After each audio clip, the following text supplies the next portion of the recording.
Assalamualaikum warahmatullahi wabarakatuh. Kali ini dari kelompok kami akan mempresentasikan tentang relasi antar kelas. Nah, sebelum kami mulai, perkenalan dulu anggota kelompok kami. Ada Saya Senayendri, NRP 38. dan saya Zara Tumila, NRP 48. Dan saya Muhammad Afan, NRP 109. Oke. Nah, berikut adalah pokok bahasannya. Ada asosiasi, ada directed asosiasi, ada agregasi, ada komposition 1, komposi 2, sama generalisasi. Lanjut. Nah, yang pertama adalah asosiasi. Hubungan asosiasi digambarkan dengan satu garis lurus yang tidak putus-putus dan tidak memiliki anak panah pada kedua ujungnya. Nah, asosiasi adalah hubungan yang bisa saling menggunakan di dalam sebuah kelas dan tidak saling memiliki. Contohnya di sini ada kelas mahasiswa dan kelas dosen. Nah, kelas mahasiswa di sini mempunyai atribut NRP dan nama yang bersifat private. Terus habis itu dia juga menggunakan string. Nah, operasinya ada set nama, set NRP, get nama, dan get NRP. Sedangkan di sini dosen memiliki 3 atribut. Kode dosen yang bersifat string, yang memiliki private, NRP mahasiswa, terus sama jumlah mahasiswa. Terus di sini operasinya ada set kode dosen, set NRP mahasiswa, get jumlah mahasiswa, get kode dosen, sama get mahasiswa. Lanjut.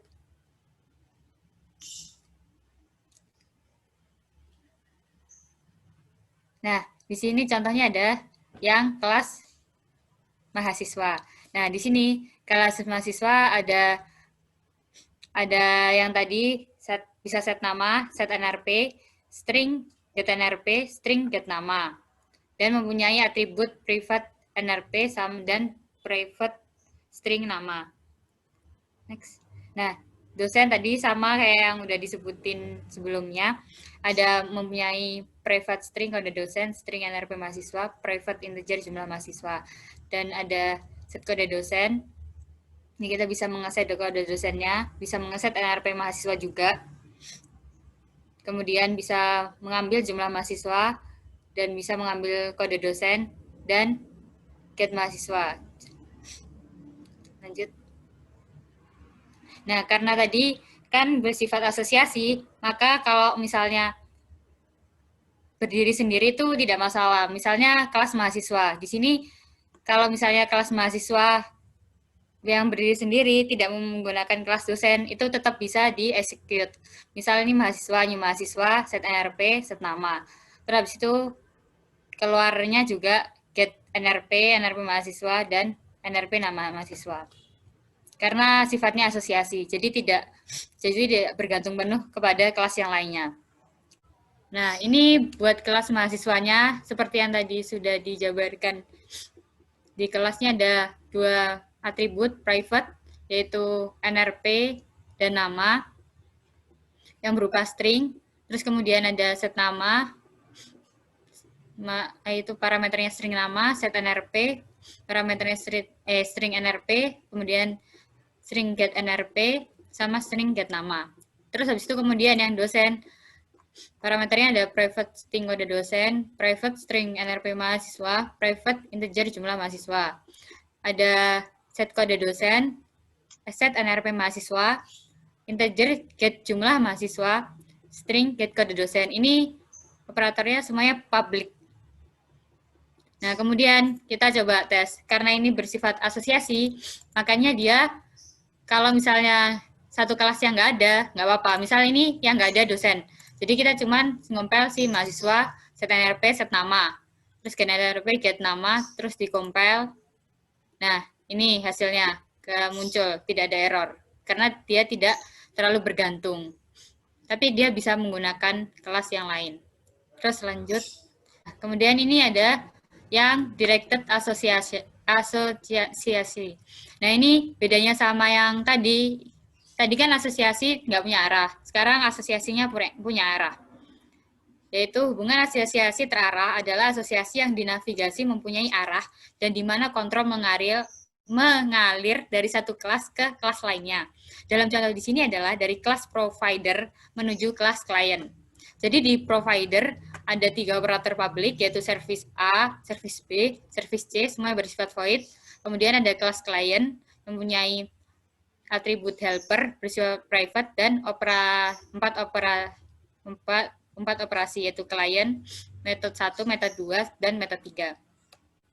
Kan tadi dari kelas provider menuju klien. Nah, ini kelas provider kita cuman declare si operation service A, ada info service A, terus keluar service B juga sama kayak service A, service C juga.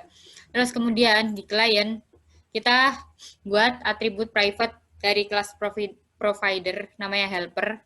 Terus kita buat objek baru new provider.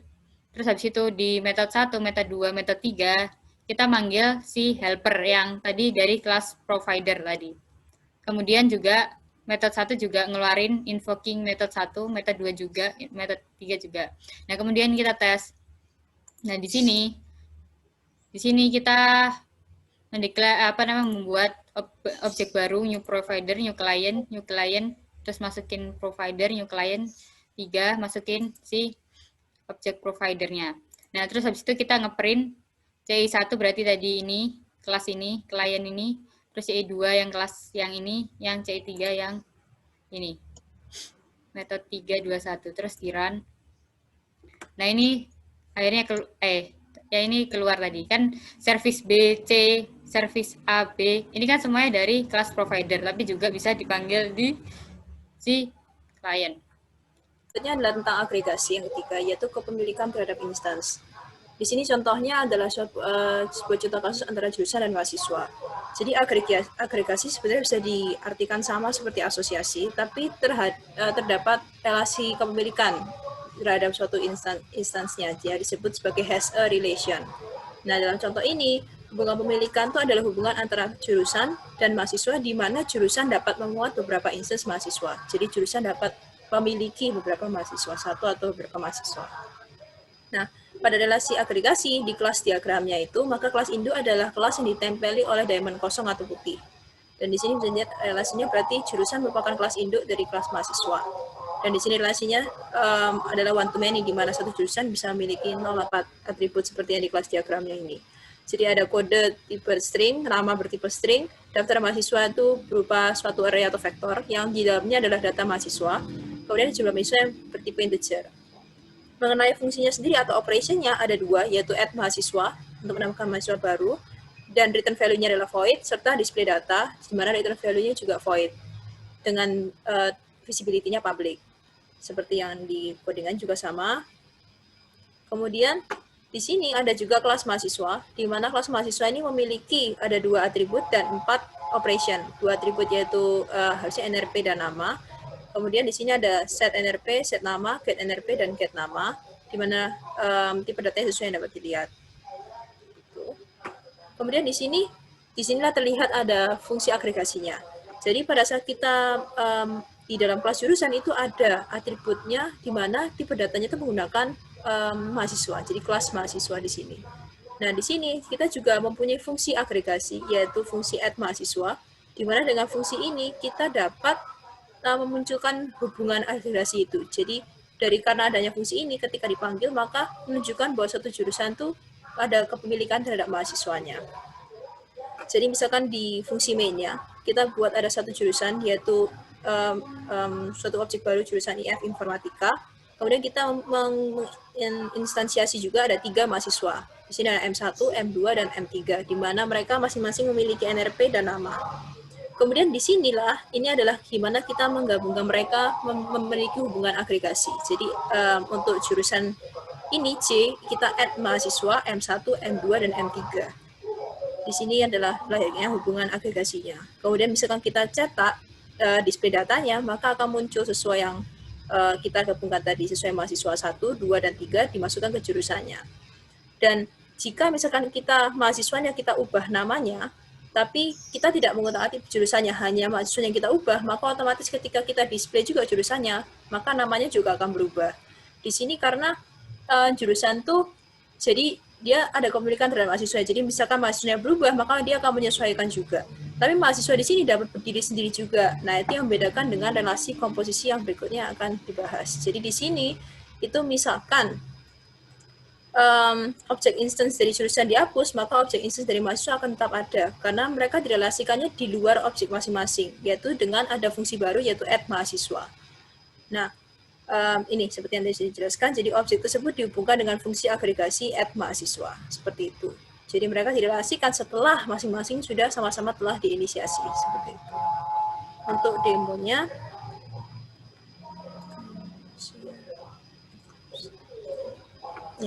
di sini ada kelas jurusannya, seperti yang tadi. Ini ada atributnya, kemudian ada operasinya. Ini add mahasiswanya adalah kita mengecek selama jumlah mahasiswanya masih kurang dari batas limit yang kita punya. Di sini kita set 10, maka kita masukkan ke daftar mahasiswa yang baru. Kemudian jumlahnya kita tambahkan. Dan untuk display data adalah untuk menampilkan jurusan beserta isi-isi mahasiswanya seperti yang tadi. Jadi kita akan loop selama dalam daftarnya masih ada. Itu untuk setiap mahasiswanya akan kita cetak nama dan NRP-nya. Sedangkan untuk mahasiswanya hanya atributnya 2, yaitu NRP dan nama. Kemudian ada getter setternya sendiri masing-masing, di mana kita bisa ambil NRP, bisa ambil nama, dan bisa melakukan set juga terhadap NRP dan namanya. Nah, di main ini juga sama persis. Ada jurusannya ada 1 dan ada 3 mahasiswa. Kita instansiasi masing-masing, baru di sini kita agregasikan mereka. Jadi misalkan kalau di sini kita compile, maka akan terlihat bahwa data lamanya itu seperti ini sesuai yang kita inginkan, dan data barunya itu berubah juga. Misalkan kalau mahasiswanya yang kita ubah di sini, kan kita bukan mengubah jurusan, kita ubah mahasiswa, tapi otomatis dalam jurusannya juga akan berubah. Gitu. Kemudian lanjut ke materi yang berikutnya, itu komposisi. Nah, di komposisi ini, di mana seperti yang tadi sempat disinggung sedikit, jadi siklus hidup part class itu sangat bergantung pada whole class, di mana whole class itu yang kelas induk, sedangkan part class ada kelas yang kelas anaknya. Di sini contohnya adalah kasus laptop dengan CPU dan VGA. Jadi, seperti tadi, komposisi itu dapat diartikan seperti agregasi, tapi dengan ikatan yang lebih kuat.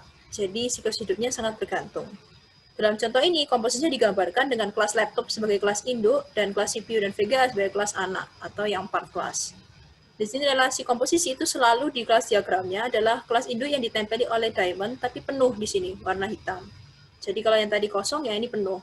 Dan di sini relasinya adalah one-to-one dan one-to-one. Jadi satu CPU punya satu laptop punya satu CPU, satu laptop punya satu VGA, dan satu VGA juga punya satu laptop. Untuk source code-nya di sini pakai Java juga, di mana ada kelas CPU, kelas VGA, dan kelas laptop. Di sini kelas CPU memiliki satu atribut private, yaitu nama, tipe datanya string. Kemudian ya, di sini kemudian ada satu operation saja, get nama, di mana return value-nya adalah string. Kemudian untuk VGA ada 2 atribut private dua-dua, yaitu nama bertipe string dan kapasitas bertipe integer, seperti yang di kelas diagram. Operasinya ada 2, yaitu get nama dan get kapasitas untuk mereturnkan. Dan mereka juga masing-masing punya konstruktor sendiri-sendiri. Nah, untuk yang kelas laptopnya, yaitu kelas induk, di sini kan kelas anak, ini kelas induk.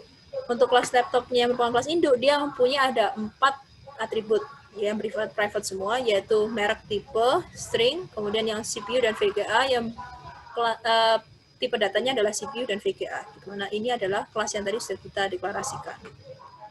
Nah, di sini untuk di konstruktor laptop, itu dia ada parameternya merek dan tipe, di mana setiap kali kita melahirkan atau kita menginstansiasi objek baru dari kelas laptop, itu maka kita langsung akan memberikan dia otomatis menginstansiasi objek anaknya juga. Jadi kita menginstansiasi objek CPU dan VGA setiap kali ada laptop baru yang diinstansiasi. Jadi kita misalkan punya laptop baru Asus, maka otomatis akan ditempelkan juga, kita lahirkan objek baru CPU dan VGA di sini. Nah, dipanggil di sini. Jadi misalkan Asus, dia akan ditempelkan CPU-nya ini, VGA-nya ini. Jika bukan Asus atau yang lainnya, maka ditempelkan seperti ini. Kemudian di laptop juga ada fungsi untuk display data ya, seperti yang tadi. Nah, di main yang misalkan kita coba di sini dilihat, itu hanya ada kita menginstansiasi si laptop. Jadi di dalam main kita tidak menginstansiasi VGA ataupun CPU sama sekali. Berbeda dengan yang tadi agregasi, kita kan menginstansiasi jurusan sendiri, kemudian 3 mahasiswa, baru kita gabung. Nah, di komposisi kita hanya menginstansiasi objek kelas induknya aja. Jadi hanya laptop, di mana pada saat kita menginstansiasi laptop ini, otomatis di dalam fungsian tadi, itu otomatis kita menginstansiasi objek CPU dan VGA juga. Jadi pada saat kita display data, otomatis sudah muncul CPU dan VGA-nya. Nah, disinilah yang membedakan komposisi dan agregasi. Jadi pada saat di komposisi ini, jika jika si objek si laptop ini akan didistract, maka otomatis instance child yang berada di dalamnya itu juga akan ikut terdistract karena mereka juga munculnya dari kelas parentnya tadi itu. Jadi perbedaannya di situ. Kalau yang di komposisi ini, maka dia itu diinstansiasinya tuh setelah parentnya ada. Jadi dia pada saat parentnya muncul, maka yang anaknya baru terinstansiasi, berbeda dengan yang tadi. Makanya mereka sangat relasinya tuh bergantung tinggi. Untuk demonya itu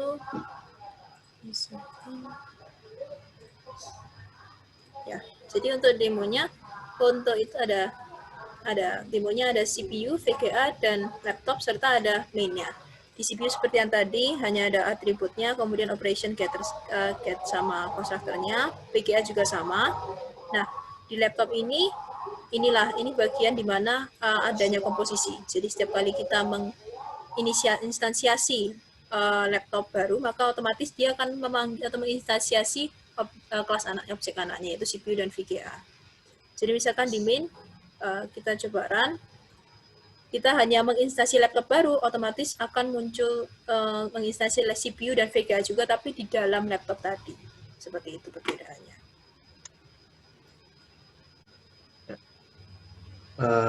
Selanjutnya untuk komposisi. Untuk komposisi, penjelasannya sudah seperti yang dijelaskan sebelumnya. Salah satu contoh lainnya yaitu di relasi kelas coder dan object rating seperti di samping, di mana whole class-nya itu adalah part class-nya itu object rating atau child-nya, di mana di kelas coder itu terdapat atribut name dan age yang memiliki tipe data string dan integer yang bersifat private, dan terdapat atribut rating yang memiliki tipe data object rating yang bersifat public, serta mempunyai metode update rating dan get rating yang keduanya merupakan void. Lalu untuk child atau part class-nya yaitu object rating, terdapat 3 atribut yaitu part force, add coder, dan tailx yang ketiganya merupakan integer dan bersifat private, serta dua metode public yaitu change cf rating dan get rating yang keduanya merupakan void. Next. Nah, karena ini merupakan sebuah relasi komposisi, maka seperti yang dijelaskan tadi bahwa siklus hidup part class-nya atau child class-nya yaitu object rating sangat bergantung pada siklus hidup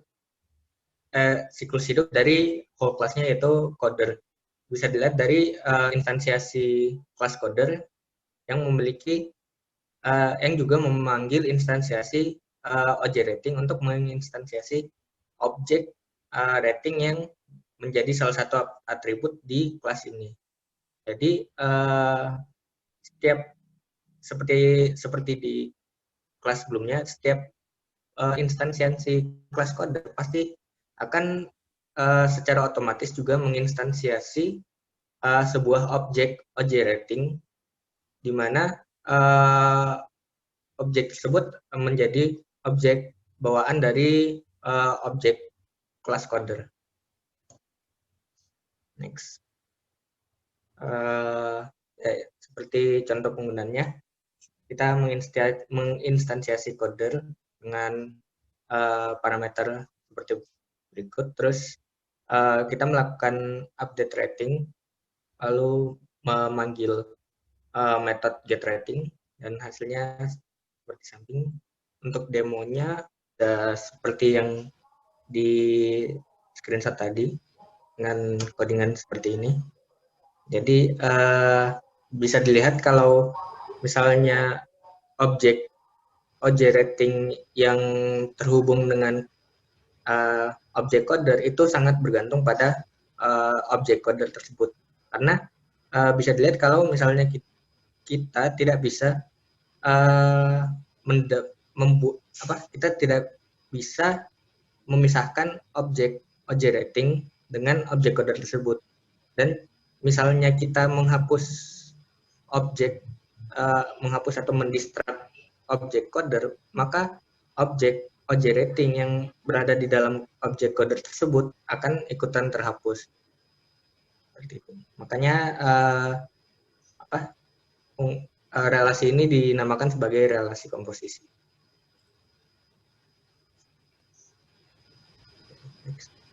Yang terakhir yaitu generalization, yaitu atau bisa disebut dengan inheritance.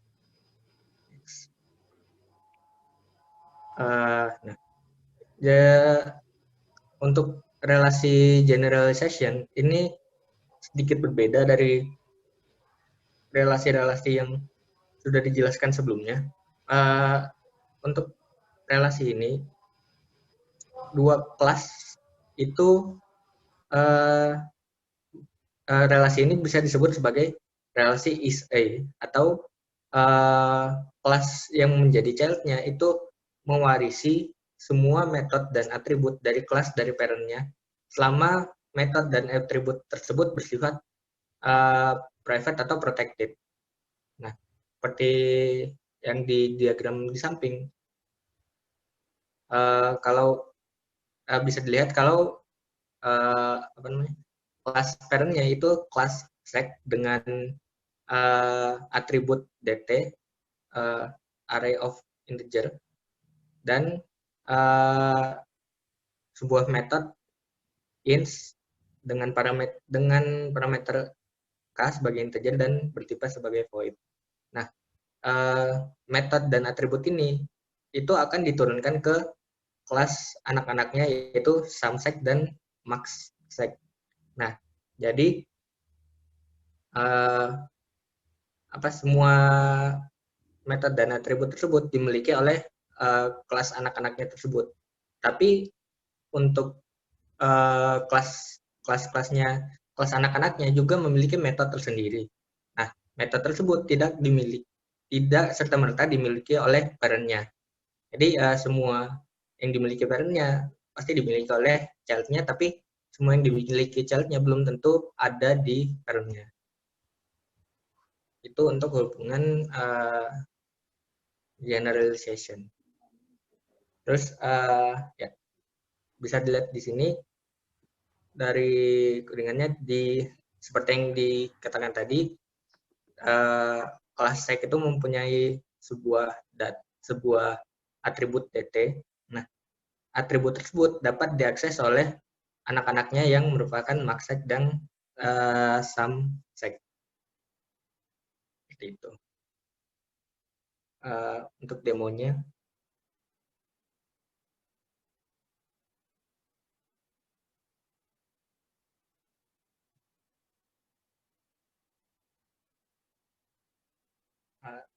Kita dilihat di main-nya. Nah, di sini kita menginstansiasi sebuah objek maxsec dan sebuah objek sumsec.